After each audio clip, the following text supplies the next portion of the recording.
Bonjour! Aujourd'hui, nous allons vous parler du biome la toundra. La toundra est située dans l'hémisphère nord, presque au pôle, le pôle nord, en fait. Donc, la toundra se situe entre le 55e parallèle nord et le 85e parallèle nord.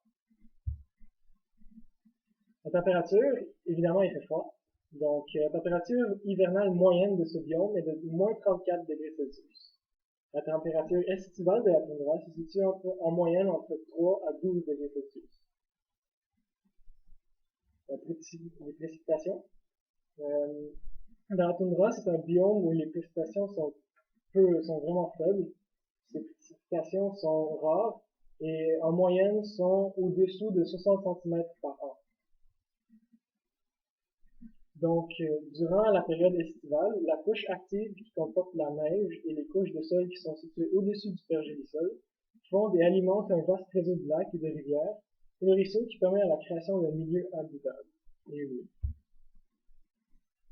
Donc, le sol de la toundra ont tendance à être acides, car elles ont une forte teneur en matière organique, et ces sols peuvent aussi être pauvres en nutriments. Les vents sont violents dans la toundra, et ceux-ci peuvent atteindre des vitesses qui sont supérieures à 96 km/h. La flore. Évidemment, la flore, c'est les producteurs de la toundra. Il y a plus de 2000 espèces de plantes, et ils ont besoin d'avoir certaines adaptations. Par exemple, ils doivent résister aux vents violents, au manque d'humidité et aux températures très froides. Donc, pour cela, elles ont adopté une croissance horizontale plutôt que verticale, pour profiter de la couverture de neige isolante quand il neige, pour se protéger du froid. Donc, évidemment, les feuilles vont être plus larges pour favoriser la photosynthèse, et vont être axées sur une croissance plus rapide, en raison du fort teneur de phosphore qui est dans les roches, dans le sol. Donc, à part les plantes et les petits arbustes, on retrouve aussi des conifères et des petits arbustes. On a ici certaines espèces de plantes situées dans la toundra. Donc, nous avons le lichen et les mousses, ainsi que l'épilobe à feuilles larges. L'épilobe à feuilles larges est une fleur qui va être pollinisée par les insectes comme le bourdon arctique. Les mousses sont l'élément indicateur du biome. C'est donc eux qui sont les plus sensibles au changement et qui vont mourir en premier s'il y a un changement majeur. Donc eux, ils forment un tapis qui recouvre complètement une surface. Généralement, c'est des roches. Elles n'ont pas de racines ni de branches. Elles peuvent pousser à peu près sur n'importe quelle surface, mais jouent un rôle très important parce qu'elles isolent du pergélisol. Elles se reproduisent par le biais de spores, donc elles utilisent le vent pour se reproduire, et survivent aux sécheresses en entrant dans une sorte d'hibernation, comme une dormance. La faune. Le climat est très aride et il y a peu de ressources pour les animaux, donc il y a peu d'espèces qui y vivent. Par contre, il y a quelques espèces de poissons, dont l'ombre chevalier, qui vivent en partie dans les eaux douces. Ils constituent la nourriture pour les oiseaux de proie et qui, eux, vivent aux alentours. Il y a peu de mammifères parce que justement, les mammifères nécessitent une adaptation pour les températures très froides, utilisant le sang chaud, et ils doivent résister à la neige. Il y a aussi, comme j'ai mentionné, il y a une multitude d'insectes et d'invertébrés, comme justement le bourdon arctique. Les mammifères, ils changent de couleur dépendamment des saisons. Par exemple, le lièvre, qui vit dans des terriers et dans la neige de la terre. On va mentionner ça plus tard dans la présentation, mais la couleur favorise le camouflage.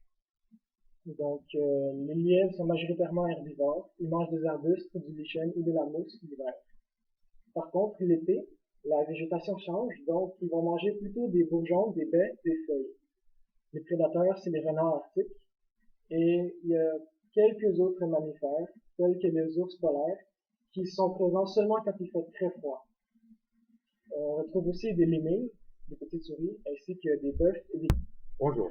Aujourd'hui, je vais vous parler sur les impacts des activités humaines sur la toundra.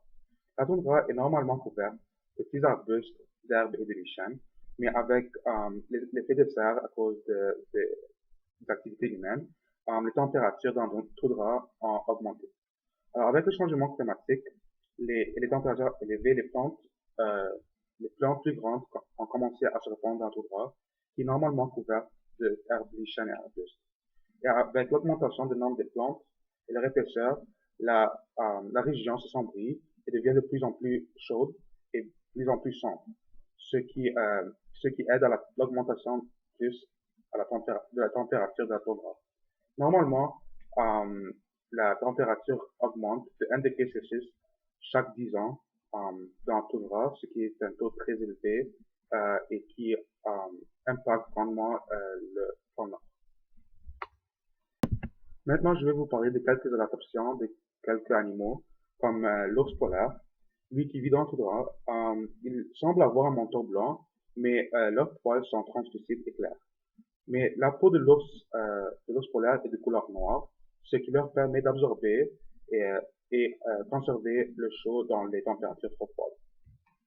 Il y a aussi le lièvre arctique. Lui, en hiver, entre l'hiver et l'été, il change de couleur de poil. Par exemple, en hiver, la couleur de son poil, c'est blanc.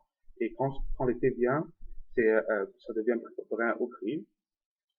Les lièvres ont aussi des grandes pattes arrière, ce qui leur permet de se déplacer rapidement sur la neige.